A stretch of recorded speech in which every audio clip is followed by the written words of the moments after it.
दोस्तों, अगर आपको हमारे चैनल से जुड़ना है तो नीचे रेड कलर का आपको सब्सक्राइब दिख रहा होगा, इस पर आप लोगों को दबाना है। उसके बाद बेल आएगी, बेल पर भी दबाना है। फिर 3 ऑप्शन दिखेंगे, ऑल वाले ऑप्शन पर दबा लेना है। बस आप चैनल से आप जुड़ गए हैं, अब हर जानकारी आपके पास हमारी। नमस्कार दोस्तों, all India anganwadi news channel की आज दोपहर की सच्ची खबरों में आप सब आंगनबाड़ी सेविका, सहायिका, मिनी और सभी भाई बहनों का स्वागत है। फटाफट वीडियो को लाइक करिए, बढ़िया खुशखबरी के साथ वीडियो लेकर के आए हैं, आप लोगों को पसंद आएगा। साथ ही जो भाई बहन चैनल से नहीं जुड़े थे, यानी सब्सक्राइब करके बेल को ऑल पर नहीं दबाया था, तो सब्सक्राइब करके बेल को ऑल पर दबा लीजिए ताकि हर एक जानकारी आपके पास पहुंचती रहे। सबसे पहले तो आपको बताएंगे मानदेय, जो छोटी सी वृद्धि होती है आपके मानदेय में, जो आपकी सेवा शर्तों के अनुसार बढ़ती है, वो भी बहुत सी बहनों को नहीं मिल पा रही है, जिसके संबंध में शिकायत की गई है और शिकायत का जवाब भी आया है। जिसके साथ ही साथ निदेशालय का एक आदेश भी आया है कि आंगनबाड़ी बहनों के मानदेय में कितनी कितनी वृद्धि होनी चाहिए उनके सेवा काल के अनुसार, तो वो आपको बताएंगे सरकारी आदेश के साथ में। उसके अलावा pre primary nursery teacher training को लेकर के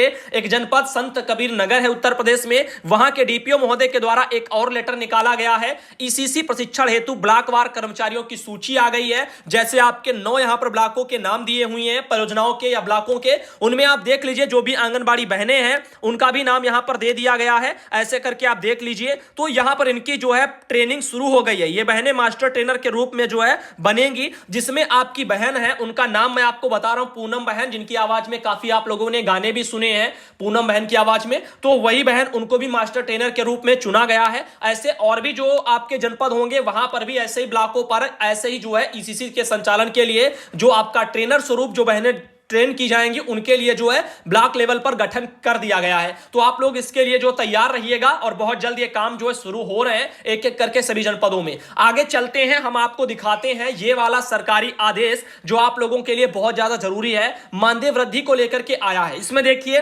गोरखपुर से एक लेटर ये निकला है, जिला कार्यक्रम अधिकारी डीपीओ, उन्होंने अपर जिलाधिकारी को शिकायत स्वरूप एक लेटर लिखा है, जिसमें 16/12/2020 डेट पड़ी हुई, यानी अभी 16 दिसंबर को यह लेटर भेजा गया है। जन सुनवाई के तहत यह सब कुछ लेटर गया है। जन सुनवाई संदर्भ संख्या भी पड़ी हुई है, यानी किसी ने शिकायत वगैरह की होगी, उसी के निस्तारण के लिए, आख्या का प्रेषण के लिए लेटर गया है। इसमें कहा जा रहा है कि कृपया उपरोक्त विषय श्री उपेंद्र कुमार यादव पुत्र सी जो है हबूल, यहां पर लिखा हुआ है खूबलाल वगैरह, यहां पर लिखा हुआ है खूबलाल यादव, ग्राम वगैरह करतहरी वगैरह है, जंगल कौड़िया ब्लॉक पड़ता है, गोरखपुर से है। जन सुनवाई संदर्भ संख्या पड़ी हुई है। इसके माध्यम से शिकायत की गई है कि जनपद गोरखपुर में कार्यरत आंगनबाड़ी कार्यकर्तियों जिनका सेवा काल 5 वर्ष एवं 10 वर्ष पूर्ण हो गई है, उनके क्रम में 5 वर्ष में 31 रुपया और 10 वर्ष पूरे होने पर 63 रुपया इसकी मानदेय वृद्धि होकर मिलने का जो शासनादेश है। लेकिन जो है फिर भी जो है जनपद में कार्यरत बहुत सी आंगनबाड़ी कार्यकर्ता का मानदेय वृद्धि लगकर जो है नहीं मिल रहा है। इस संबंध में अवगत कराना है कि इस कार्यालय का पत्र संख्या 1643 दिनांक 7/11/2020 के द्वारा श्री उपेंद्र पति त्रिपाठी, प्रदेश सचिव आंगनबाड़ी कार्यकर्ता एवं सहायिका वेलफेयर एसोसिएशन के पत्र दिनांक 25/9/2020 के क्रम में मानदेय वृद्धि किए जाने हेतु निदेशक महोदय से दिशा निर्देश मार्गदर्शन चाहा गया है। मार्गदर्शन प्राप्त होते ही मानदेय वृद्धि नियमित जो है यहाँ पर कर्मचारी वगैरह, सॉरी लिखा हुआ मानदेय वृद्धि जो है नियमित कार्रवाई की जाए, ऐसे इसमें लिखा गया है। साथ ही साथ जो है इसमें यह भी कहा जा रहा है कि संलग्न कर इस आशय से आप लोगों को छाया प्रति भी दी जा रही है। चलिए छाया प्रति आपको दिखाते हैं वही वाले आदेश की जिसमें इसका पूरा जिक्र है। जिला कार्यक्रम अधिकारी गोरखपुर की तरफ से निदेशक बाल विकास सेवा पुरस्कार विभाग को एक लेटर भी गया 7 नवंबर 2020 को, जो लेटर निकला था उसी के संबंध में है।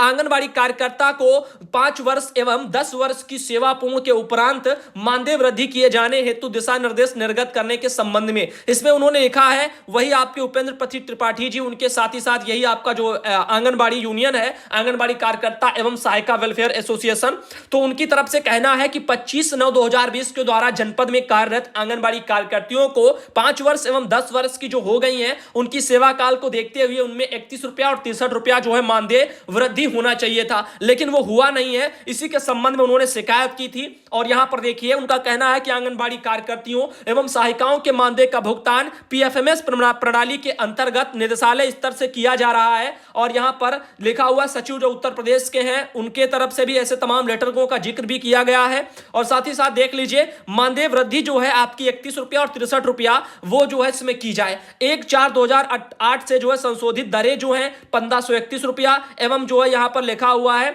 रुपए जो है 1563 रुपए की दर से मानदेय भुगतान कराए जाने का प्रावधान किया गया था। तो जो भी बहनें हैं आपकी 5 साल और 10 साल वाली उनमें 31 रुपया और जो है 63 रुपए का बढ़ोतरी होना चाहिए। तो वो मिल नहीं रहा है, वो मिलकर के आए। इसीलिए लिखा है कि जो है यहां पर 5 वर्ष की सेवा पूर्ण करने वाली आंगनबाड़ी कार्यकर्तियों को धनराशि रुपए 4531 रुपया एवं 10 वर्ष की सेवा पूर्ण करने वाली जो आंगनबाड़ी कार्यकर्ती है उनको धनराशि 4563 रुपया इसका भुगतान किया जा रहा है। श्री उपेंद्र पति त्रिपाठी द्वारा इस समय 5 वर्ष एवं 10 वर्ष की सेवा पूर्ण कर लेने वाली आंगनबाड़ी कार्यकर्तियों को भी उपरोक्तानुसार मानदेय भुगतान कराए जाने का अनुरोध किया गया है। ऐसे करके यहां पर लिखा हुआ है। लिखा है कि मानदेय वृद्धि किए जाने हेतु दिशा निर्देश मार्गदर्शन प्रदान करने का कष्ट करें। ये पूरा हेमंत सिंह है जिला कार्यक्रम अधिकारी, उन्होंने लेटर निकाला है। बढ़िया लेटर है। सभी जनपदों के भाई बहनों ध्यान दीजिए, आपके वहां अगर आप 5 साल आंगनबाड़ी बहन और सहायिका बहन नौकरी कर चुकी है आंगनबाड़ी में और आपको जो वही 31 रुपया और 63 रुपया बढ़कर के अगर नहीं मिलता है, 5 साल वालों को जो 31 रुपया 10 साल पूरे होने पर 63 रुपया, तो आपको अगर नहीं मिलता है तो आप उसके लिए भी कह सकती हैं लेटर, अपना शिकायत पत्र या ज्ञापन कुछ भी सौंप सकती हैं, क्योंकि ये आपका अधिकार है और इसके लिए ऊपर से आदेश है। बहुत से जगह मिलता है, बहुत से जगह नहीं मिलता है। तो ये सब चीजें हैं, इससे आप लोगों को पता चल जाएगा और आप भी इसका लाभ पा सकेंगी। इसके अलावा आपको दिखाते हैं अमर उजाला में प्रतापगढ़ में एक खबर छपी थी, काफी जरूरी खबर है, आप लोगों को बता दें। संसाधन के अभाव में फेल हुई है समूहों की तैयारी।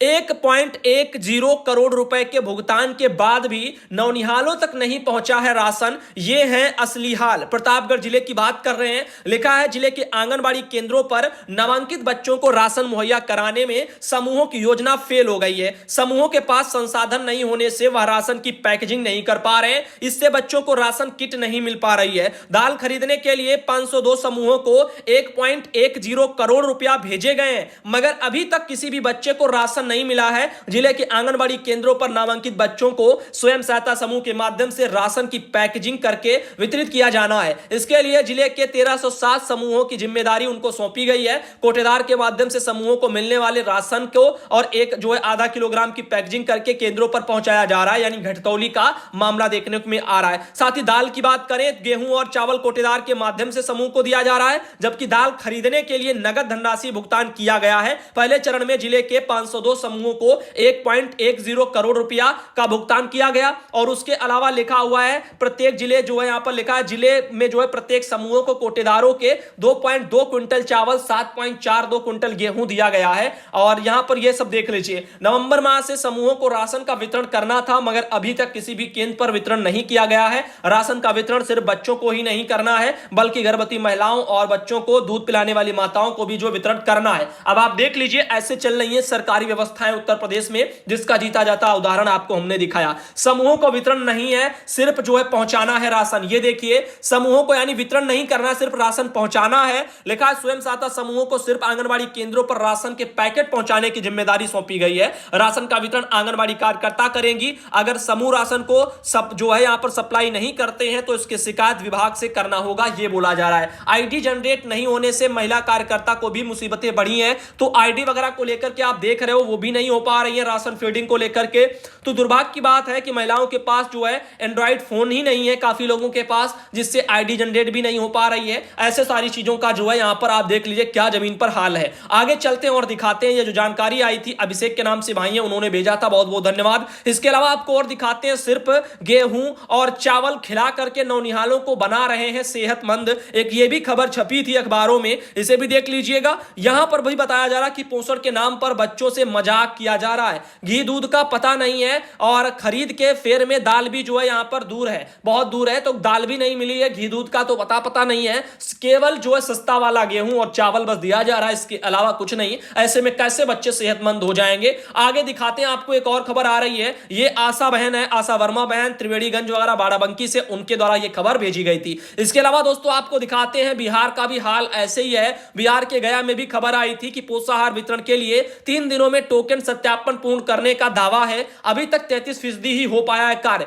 वहां पर टोकन प्रणाली को लेकर के भी दिक्कतें आ रही हैं, इसके चलते भी लाभार्थियों को पोषाहार का वितरण समय पर नहीं हो पा रहा है। तो यहां पर उनको भी जो है परेशानी है और आंगनबाड़ी बहनें भी जो है बिहार में परेशान है। तो यहां बोला जा रहा है कि गड़बड़ी रोकने के लिए सरकार ने प्रणाली जो है टोकन वाली लागू की है। तो ऐसा अखबारों में निकल के आ रहा है, लेकिन अच्छी बात है अगर इसके लिए लागू की गई है। लेकिन यह भी देखना चाहिए हर लाभार्थी के पास मोबाइल फोन है और या फिर उसमें उतना वो जानता है कि जो भी आप ओटीपी मांगेंगे तो इससे उनके मोबाइल जो है खातों से पैसे निकलने की जो संभावनाएं बढ़ जाएंगी, उनको कैसे कम किया जाएगा। लाभार्थी अगर गांव का पढ़ा लिखा नहीं है और साइबर वाले आप जानते हो पैसे खातों से जब निकाल लेते हैं तो कोई ना कोई हवाला दे देते हैं। अब तो उनको एक बढ़िया मौका मिल जाएगा, कहेंगे कि जो है आपको पोषाहार मिलेगा, फीडिंग वेडिंग हो रही है, तमाम कुछ भी झांसा दे देंगे, कहेंगे ओटीपी दे दीजिए, आपको जो है राशन ऊपर से भेजा जाएगा। ऐसे कर करके ओटीपी मांग लेंगे और वो ओटीपी और राशन वितरण की ना होकर के अगर बैंक की निकली तो फिर उनके पैसे भी उड़ जाएंगे। ऐसे जो है दिक्कतें हैं, हमें नहीं आंगनबाड़ी बहनों को है बिहार में,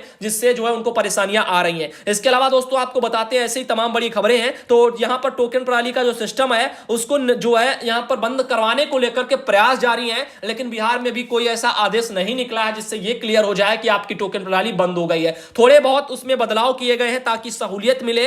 तो आप कारण लिख सकते हैं किसको ओटीपी नहीं मिली या रजिस्टर नहीं हो रही, जो भी आपकी समस्या है। पूर्व में मैंने काफी जो है इस पर वीडियो बना करके बताया भी है। तो आपको थोड़ी सहूलियत दी गई है, पूरी तरीके से ओटीपी वाला जो प्रोसेस है वो रद्द नहीं किया गया है। तो आप गलत फहमियों का शिकार मत होना।